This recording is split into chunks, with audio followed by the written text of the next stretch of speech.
excited about this session. It's the one session that I've been involved in producing. And the reason is because Vator is increasingly interested in focusing on the culture and community of tech ecosystems. And I even was really happy because I heard Bambi ask Jessica Lee, or actually Brian Lee, what are you doing for LA? So that was really exciting to hear. So the panel that we have coming up right now is a special session where we're going to be exploring this. And I'm excited to bring up our moderator. So when Kevin Winston gave me his bio, he said, here's the short one and here's the long one. But the long one was so interesting that I'm going to have to read from that. So let's see. Stand over here. So Kevin is the founder of Digital LA. You may have actually heard of Digital LA. It's a networking group. It's a group of professionals that are all working in movies, TV, web series, games, visual effects, 50,000 members, and there's a lot of offshoots of this. So he's also the founder of Silicon Beach Fest. Has anybody here been to Silicon Beach Fest or heard of Silicon Beach Fest? I'm coming down next year because it sounds like a great party. About 2,000 attendees, multi-day festival. And Kevin worked at Fox Interactive Mobile, MySpace, IGN, TV shows. He's spoken at numerous tech and entertainment conferences, South by Southwest, Comic-Con, Media Week, Film Finance Forum, Silicon Beach Fest, Digital Entertainment, but he's never spoken here at Vator Splash LA, so we're really excited about that, and want to bring up Kevin Winston.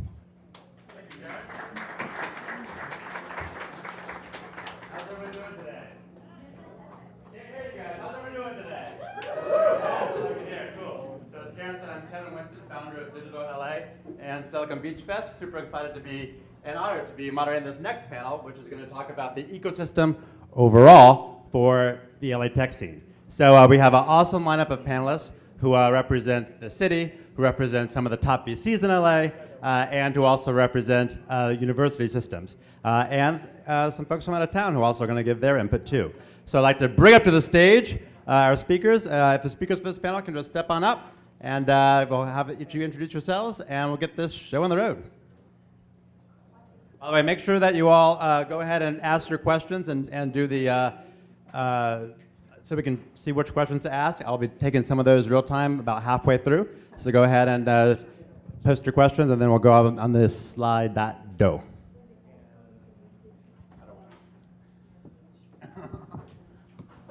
right, so are you guys all tweeting? Make sure you use the hashtag VatorSplashLA, so that we can all see it, whether you're using Instagrams and everything else.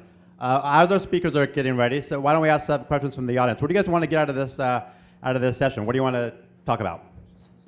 Again, it's the overall ecosystem, how the startups that we've been talking about kind of fit within the larger scene of LA City and the university system, what everyone's role is as the entire ecosystem. Anyone have any thoughts? Yeah.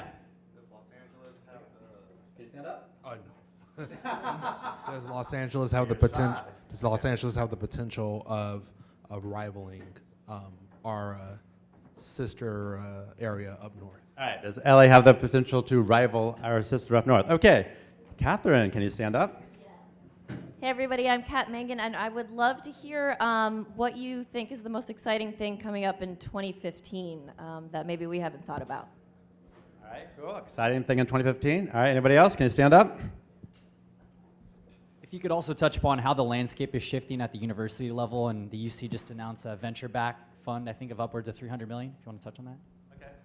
Awesome, cool. All right, great questions. All right, we'll make sure we get to all of those. All right, our speakers are ready. All right, ready to go. All right, so we have an awesome lineup of speakers. If you guys want to introduce yourselves real quick and what you do, and then some of the speakers have presentations, so then you can show their presentations, and then we'll get into the discussion. Does that sound good? All right, cool. So we're going to show the presentations after we do the intros. We'll do the really quick intros, Okay. and then show just so people know who you are first, Sure. and then do the presentations.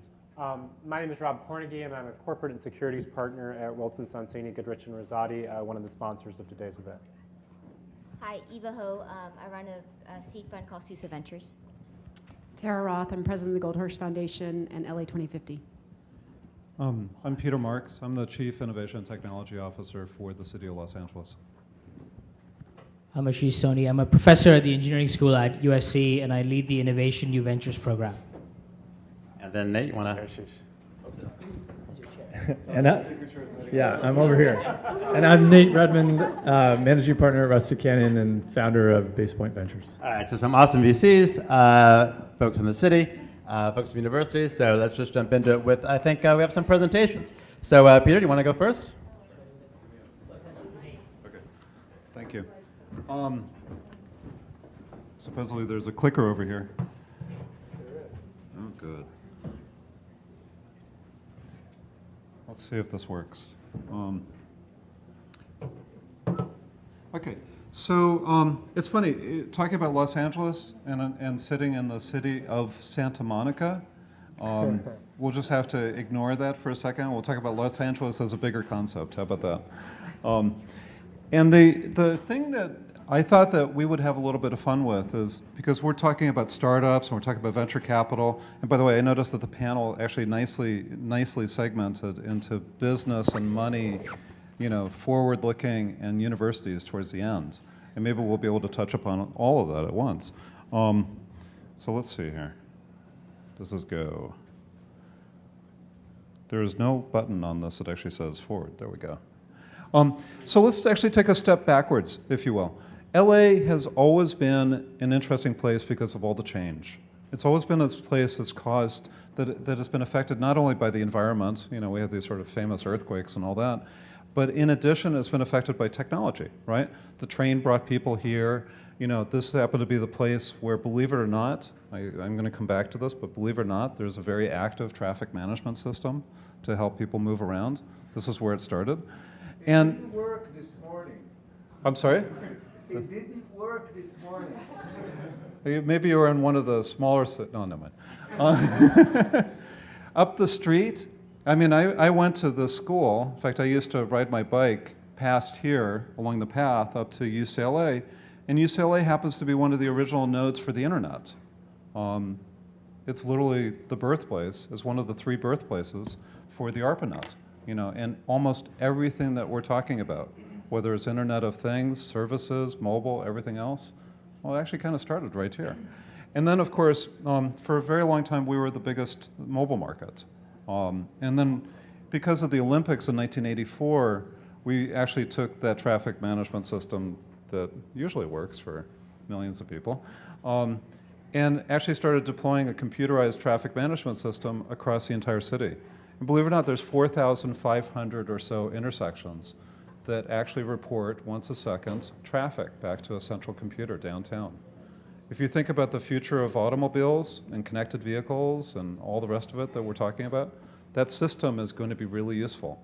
And last week, on Monday, we issued an RFI specifically for small companies and big companies to come say, what would you do if you had access to all the real-time data coming off of all the vehicles going through all those intersections, and then also all the connected parking meters. Sounds funny, right? But parking meters are also connected, as are the stoplights, as are the streetlights, as are so many things around the city. And so, if you go a little bit further, you know, I'd be willing to bet that there's a sizable chunk of people here who are driving hybrids, you know, and in fact, I know of at least 4 people here who have Priuses, or Prii. Anybody here have an iPhone? Just out of curiosity? Yeah. It's been successful, right? It actually is beginning to really change the way that we all perceive the city, right? Because the way that smartphones interact with the city, it's hard to imagine not having one, you know, going through your daily life. And then something strange happened overhead. 270,000 streetlights, you know, those things that are 20, 30 feet above your head, were replaced with LED streetlights. And many of them are mesh networked, and they're actively managed, and it's one of the biggest green projects ever done in the entire country. And so the very look, if you go stand on a hill up in Mulholland, the look of the entire city has changed because of technology. Yeah, now we have electric cars. I drove an electric car over here. We have the Internet of Things. You know, lots of people working on things like that. You know, Google, as an example today, has started to talk about things like the physical web. And it's a really interesting small project that they showed at Google I/O this year, but it turns things into URLs. And we're seeing people around here, you know, literally take the plants and turn them into apps. So you're beginning to now have the internet actually interact with physical things. And we put 52,000 smart meters out there. So now, you know, there's a little bit of a debate as to who's more powerful on the electrical grid. Is it Nest or is it the Department of Water and Power? I still bet on the DWP, but if you think about it, there's a lot of stuff going on in terms of energy management. And then we did a little funny thing earlier this year too, which is that we took a parking space next to a street light and we turned it into an EV charging space. And so now you can park your car at a city parking space and charge it. Sounds crazy, if you will. And by the way, it'll sound oh so normal, you know, not that far in the future. And then finally, you know, somebody asked what's going to happen in the future. Well, obviously connected cars. Obviously everybody expects everything to work through an app. That's why we're all here. So many of these businesses are this. And then what happens in 2016? Well, you can have a glimpse because on September 16th of this year, California started issuing driver's licenses for autonomous vehicles. And so there's no doubt, at least in my mind, my personal opinion, that we're going to start to see transportation literally change in front of us. You know, where cars and all these things that we've all grown up with become services. And I'll leave it at that. Now, I want to do one quick thing. And Nancy, maybe if I could grab that thing that's sitting next to you. I use the we royally here, but Councilman Mike Bonin and Mayor Eric Garcetti wanted to issue something special for Bambi. So if I could grab you, might be a little bit of fun. You're not going to say anything about my skirt, are you? No, not at all. But I am going to say that I think you should come to a real media city in Los Angeles. So, but on behalf of Councilman Bonin and Mayor Eric Garcetti, we'd like to issue a little certificate of appreciation for having created Vator.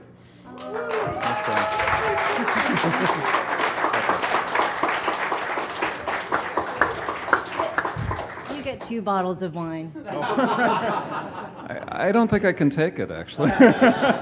Okay, thank you so much.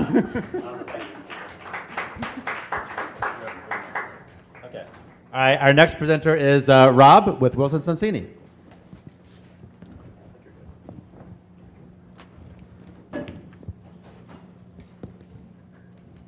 My slides up.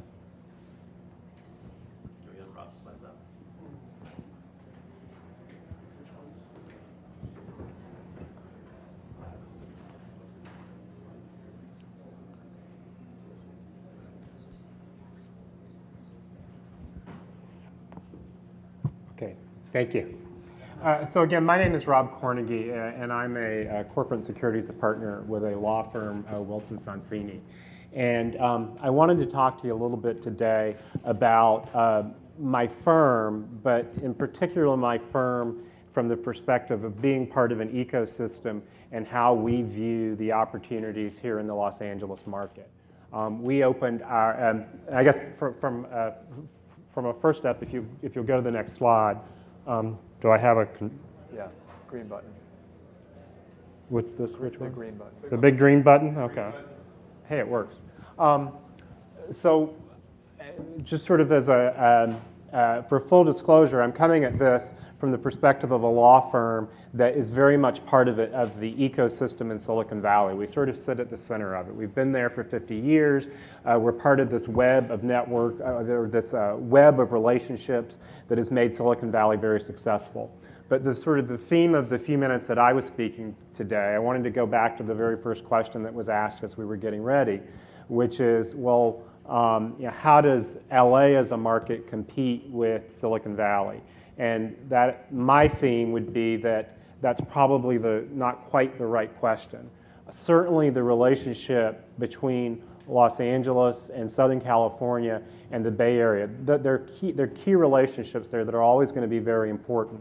But it's really more about focusing on the strengths in this market. And I wanted to talk a little bit about why Winston Sonsini opened our first office in Southern California.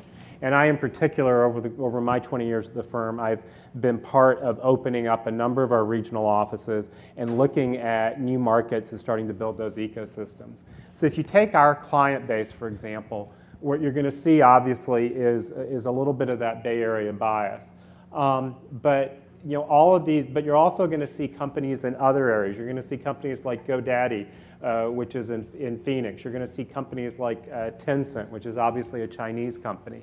And the point of this is that the technology market, although so much of it still sits in Silicon Valley, and that's still the center of the technology world, it really has expanded, particularly in the last 10 or 15 years. We opened our first office outside of Silicon Valley in 1999 in Seattle, and I helped open it. And now I've come down to Silicon Valley, to Southern California. If you look at companies like Tesla, Elon Musk opened or built Tesla in Northern California for one reason, but he also has another little company down here in Southern California. And it was because of the strengths in this ecosystem that he chose to build that here. So we as a firm are very optimistic about the opportunities that are here. When you think about all the different elements in Silicon Valley that form that very successful ecosystem, we see a lot of those replicated here. The Bay Area has 2 world-renowned major research institutions. I know of 3 in the larger LA area. In terms of the workforce, you've heard earlier today, well, there's always the issue of engineers in LA. Are you going to have as many engineers or the same talent pool? Well, if you really think about a lot of these companies and the people who founded them, first of all, most of them were no different than a lot of you as entrepreneurs as recently as 10 to 15 years ago.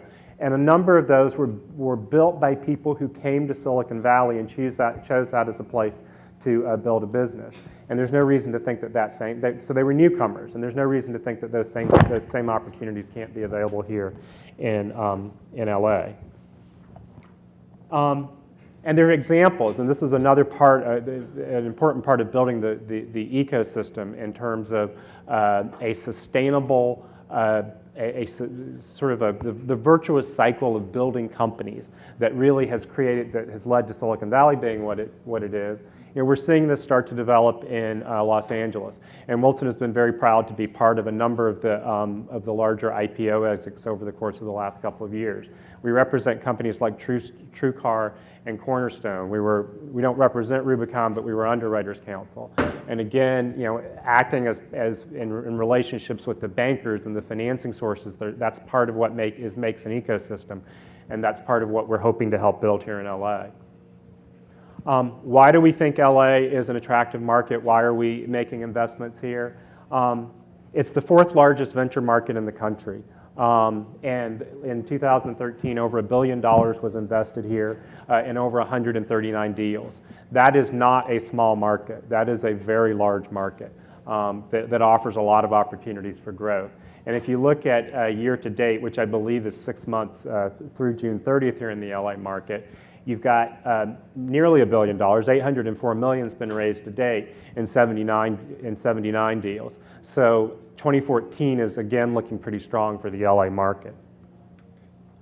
And this is always a very key indicator, and there may be some issues with the data because you can have one large deal that can skew it. But deal size means that people are making substantial investments in companies in a particular market.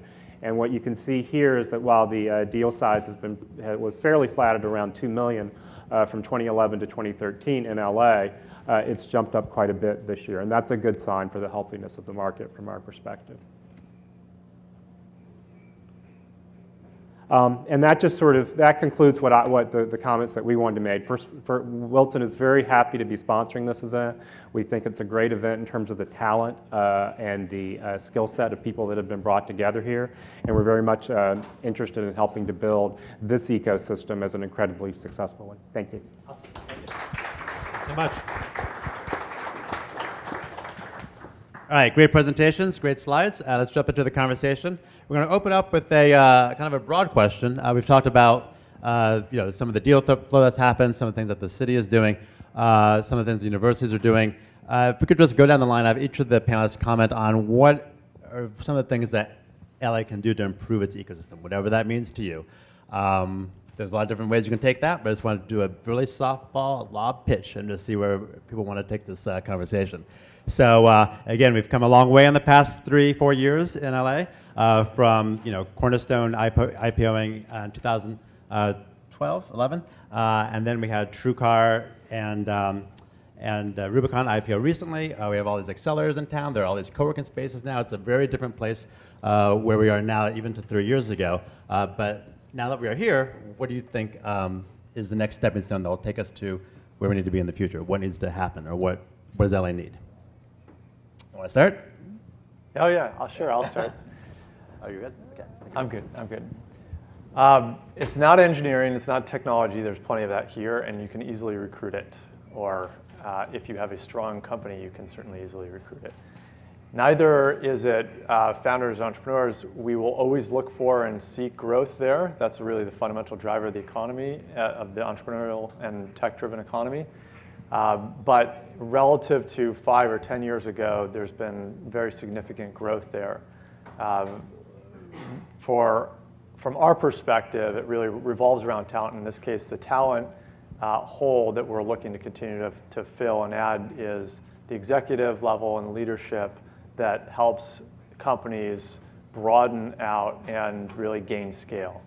And that is something that the bench strength there has been building. And as you have additional academy companies such as a Cornerstone and others that have built significant scale, that have stuck around as independent companies, and people have gone through spending a number of years there, that talent pool, as it comes into LA, is really going to lend credibility to companies as they start to grow from doing $1, $10, $100 million of revenue and really growing into multi-billion-dollar opportunities. All right, so we have the tech and engineering talent. The trick is making sure that we also have the managers with enough experience to help grow startup companies to the next level.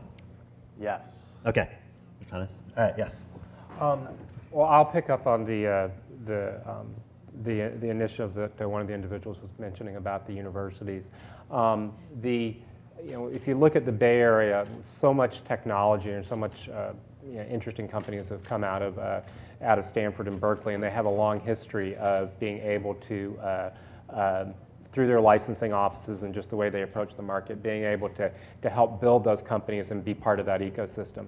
And that is something that we've seen a strong interest from the 3 major universities here in Southern California that we think needs to continue to be built. We know they've started to make a lot of investments in their licensing programs and in working to build those kinds of, in order to build those opportunities out of the tremendous amount of intellectual property and ideas that are coming out of those universities.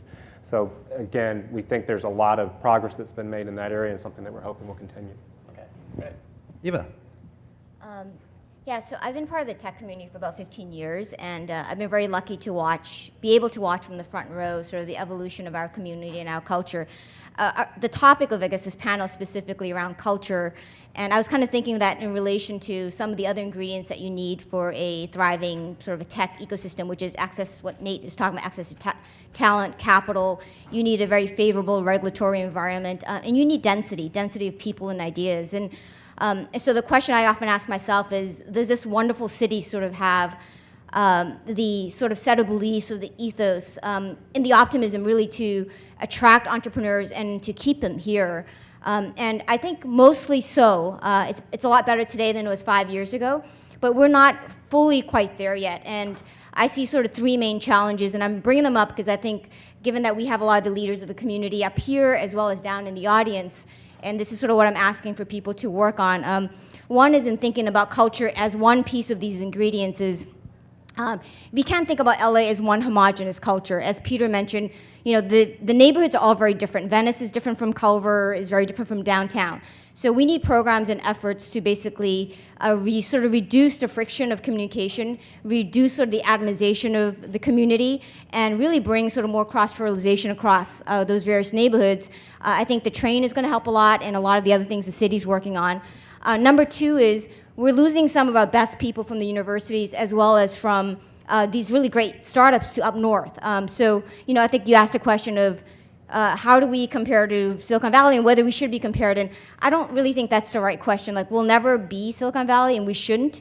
We're very unique where we are, but we have to mitigate the attrition of people from here to elsewhere. Number 3 is, in sort of looking at the programs, the efforts, the activities. I mean, there's a lot more sort of bubbling activities happening now to sort of foster entrepreneurship.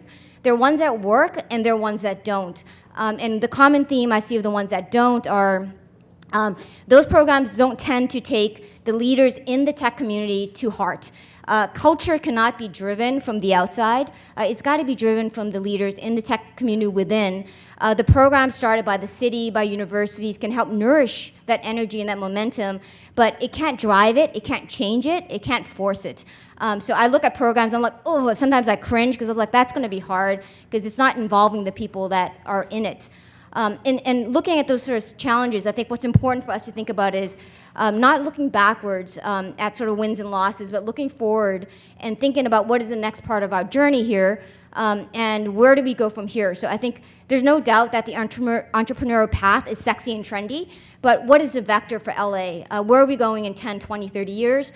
And how can the people in this room sort of help foster a much more enduring sort of LA ecosystem?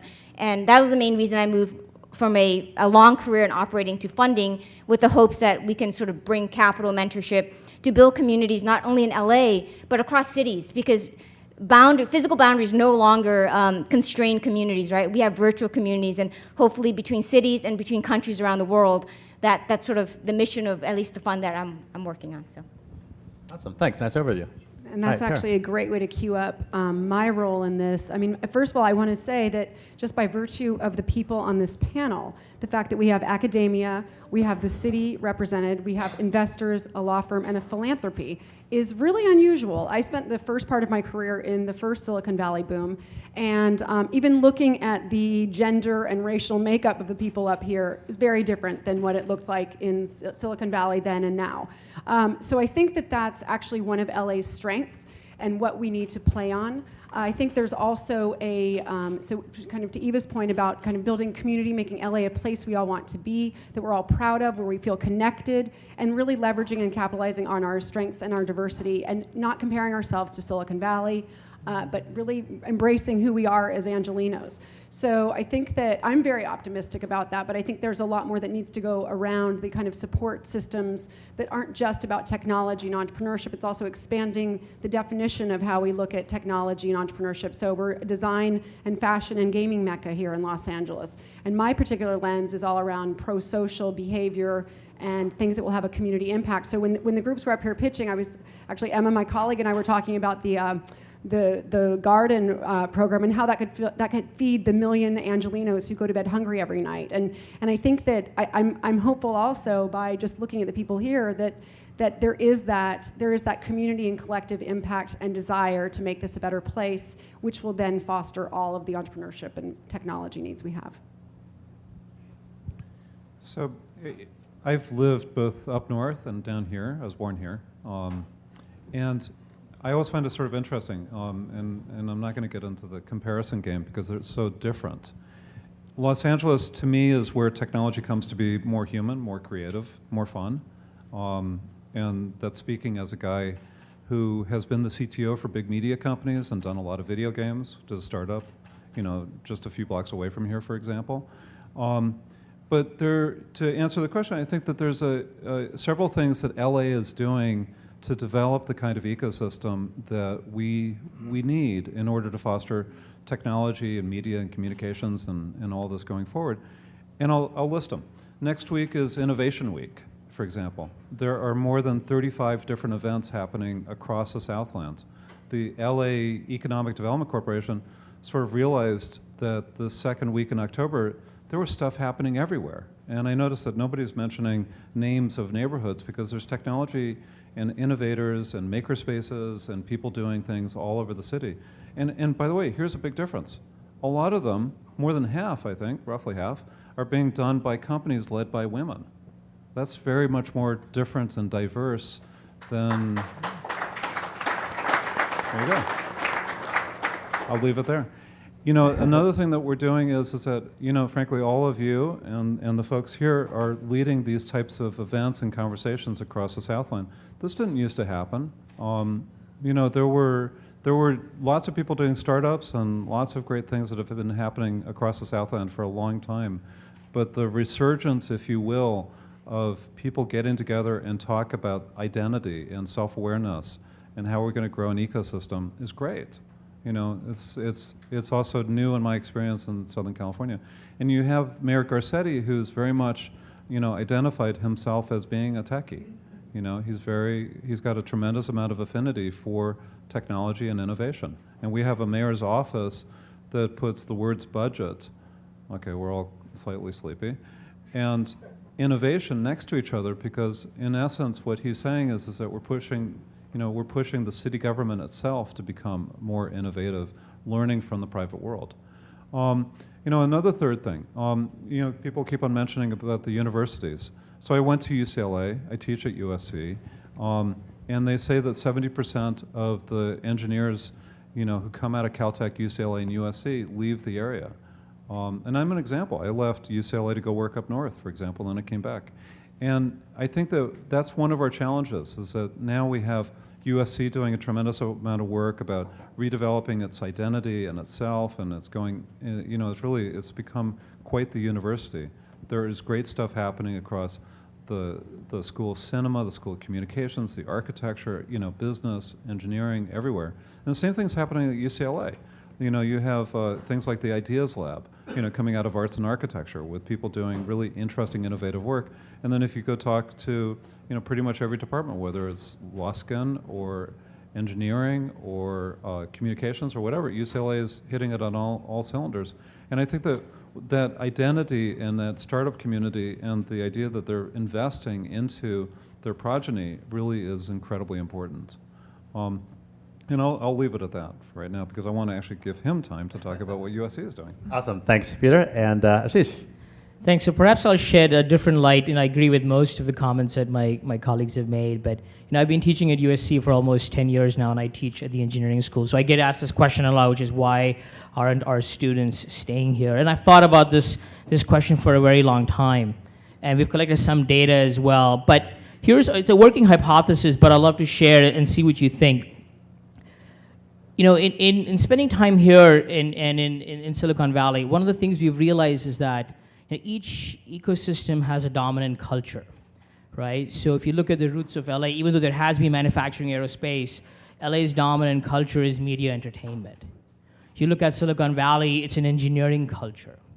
And when you look at a 22-year-old who wants to build a career as an engineer after they graduate, they have two choices. And one of my friends phrases it this way. Right? Do they go to where engineering is the dominant culture, and do they choose to become, you know, the lead singer? Or sometimes they stay in a secondary culture and they choose to become a backup. Right? And I see a lot of my best students going up not for the money or the stock options, but because that's where they're valued more. Right? Because the dominant culture is where they're stars at Google, they're stars at Facebook, they're stars at all these companies, because their cultures are inherently engineering-centric. So that's our working hypothesis, where we are seeing more students going towards that. But there's a huge shift in LA, as all my colleagues have mentioned, that there are great companies where students are staying here even more so. But one of the things that we would like to see, to answer the question, which is where can LA change, is that, you know, we need more companies that perhaps have a different perspective on engineering to keep the best talent here. The question always is not, can you get engineering talent? Can you get the best talent to stick here, right? Because those are the stars that you want to keep, and there aren't enough opportunities here, companies, cultures where engineering is regarded as, you know, not sort of the back group, you know, sort of backup singer, but as the star of the show. And that is sort of the biggest comparison I've seen over 10 years, and that's one of the leading hypotheses behind a lot of what we're doing at the school. We launched an incubator for our students and alumni at the school. We just launched a hacker house at USC. As Peter mentioned, there's a lot of great stuff happening at Annenberg and at the business school and the School of Communication. So from my vantage point, having taught a lot of these students to end up leaving, right, that's the number one reason where I see they're 22, they graduate, they ask themselves a question: do I want to be the star of the show, or do I want to be a backup singer? And it's a longer term question, which is how do we build companies that perhaps are more, you know, engineering centric, where engineering is, and there are companies coming out more and more, but I think that we need to have a higher density of that. Okay, great. So thanks for the overviews. Let's tackle the university thing, since 4 of you mentioned it in your opening statements, a little bit further and kind of push everyone to go to the next step. So, all right, so Ashish, if the answer is, all right, so you said we have engineering jobs, we have, there's a lot of things for engineers to do here. So if the issue really is, based on your research and talking to your students, that they're leaving because of this culture where they're valued, what's the answer? Should we like wait for Google and Yahoo's and other developer-centric companies to open up their offices here? Should we have our companies here, understand that you have to be more developer-friendly, or do you just need a new developer, startup that starts up and is like, headed up by 2 CTOs that really rocks it, and then suddenly all developers will be like, oh, we're really valued there because they're CTO developers. They don't just look at us as the guys who code things. We're actually valued. So what's the answer?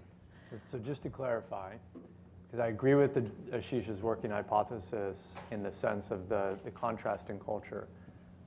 LA has great top talent, and it can attract great top talent. And there are great examples of that, whether you look at a company like Factual, like Gaikai, like Oculus, and so on. And these, you have pockets of some of the best talent.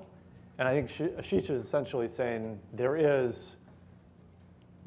are interesting examples, but it's really having more of those, building density around that, allows a top engineer coming out of Viterbi at USC to say, well, this is actually a place that I can not just take this one job, but I will be valued at potentially multiple places. By the way, I opened up with the notion that the challenge of attracting talent, attracting great managerial talent is one that is similar in the sense that for people who have established their careers and built families and homes and so on in other regions, it's harder to move without the sense of a breadth of opportunity. That's clearly beginning to change, and I think there's that's a somewhat different social profile. But the university system here is very rich and robust, and again, there's data led by USC that more engineering and STEM grads here than any other county in the country, and so that there's a lot of great talent here. I want to jump in.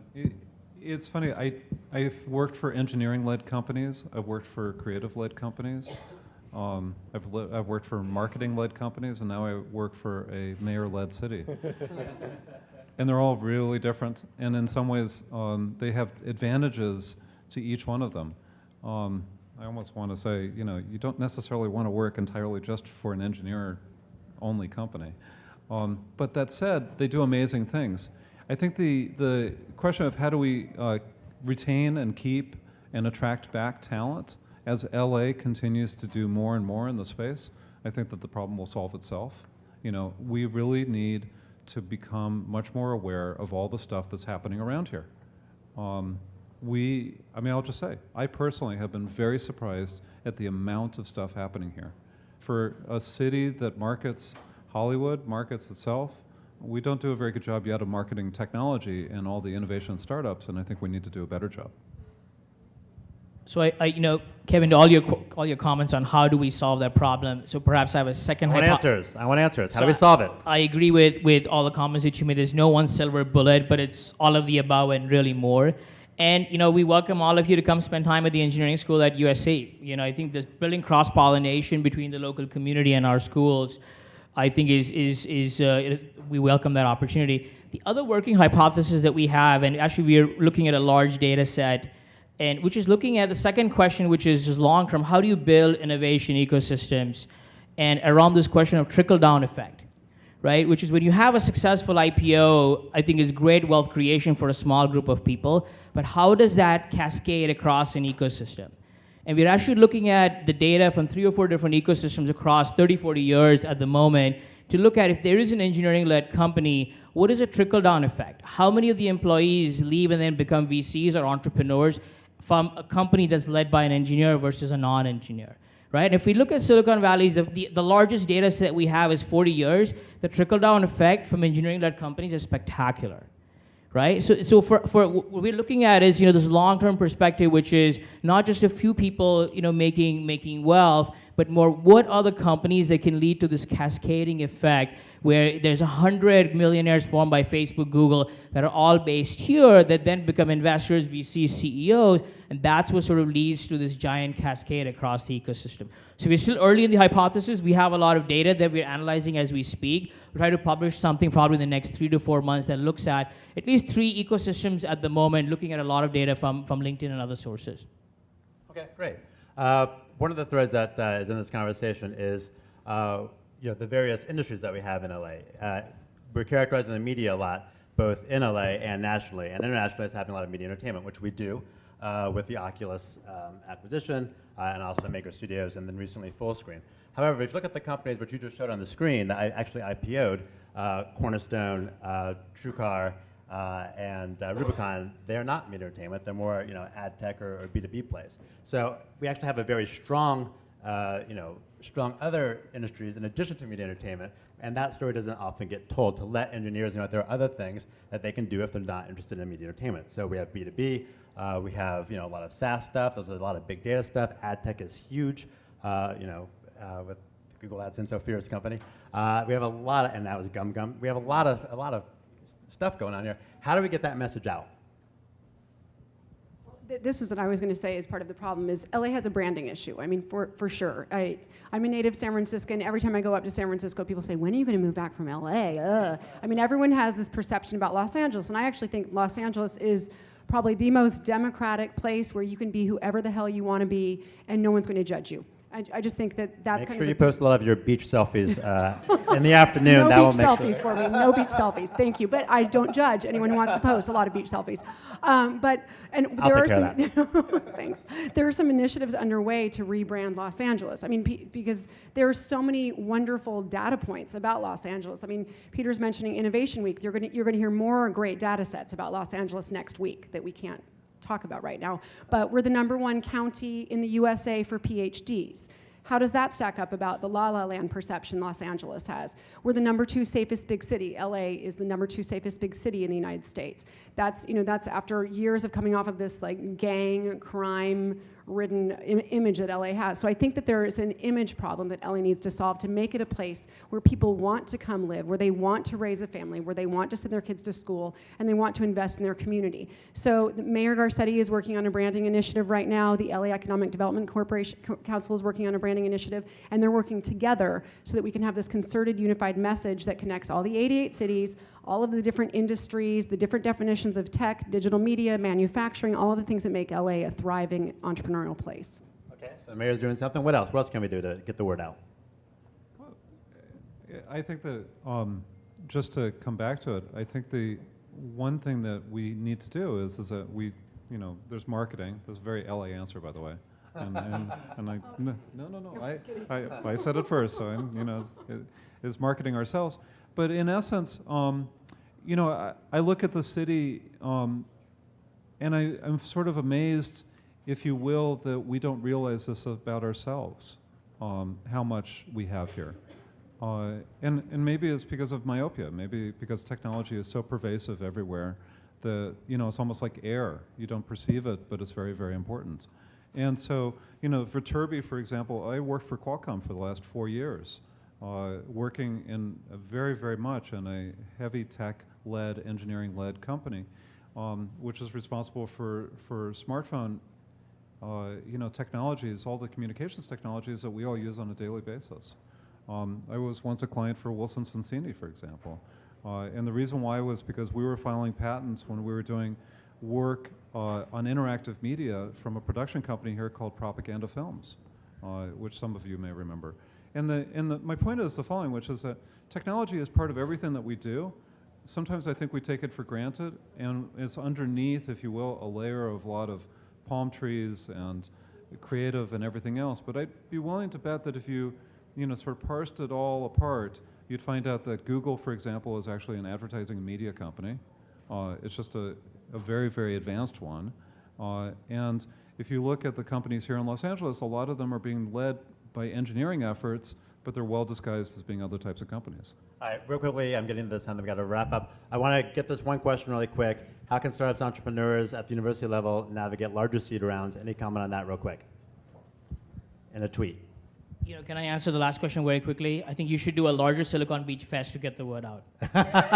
We're working on that for next June. Right. We had 2,000 attendees last couple months ago. We're working more for that. Awesome. Okay. So that's the way to do it. How can startups at university level? I think so. From our perspective, and I think this is changing with a lot of new funds sort of coming in LA. I think it's just hard for a young entrepreneur to raise capital here. So I guess my only answer to this would be sort of more capital, more high risk capital. Sort of that comes to LA, the easier it becomes for young entrepreneurs to raise 3 rounds. I think I want to hear what Nate has to say. Yes, absolutely.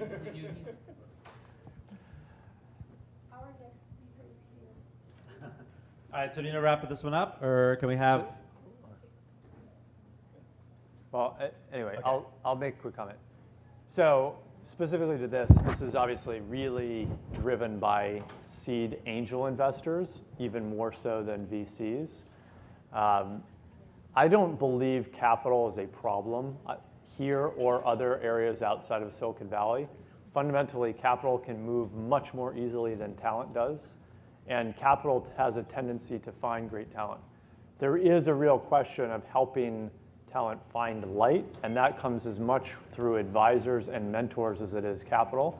And very often those two come in concert.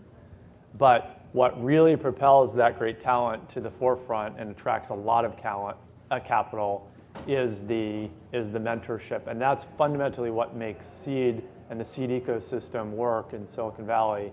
And I do think we need more of that here. Can I just add one really quick thing, just very, very tactical, tangible, very Blackstone Okay, Launchpad. super quick, because the next speaker it's is all I'm going to say is ready to Blackstone come on stage. Launchpad. Blackstone Launchpad has come here, UCLA, USC, UC Irvine, and that's a great, that directly addresses that question for funding and mentorship. All right. Okay. Awesome. So we have to wrap it up. Let's give our panelists a big round of applause for hanging out with us today. Thank you.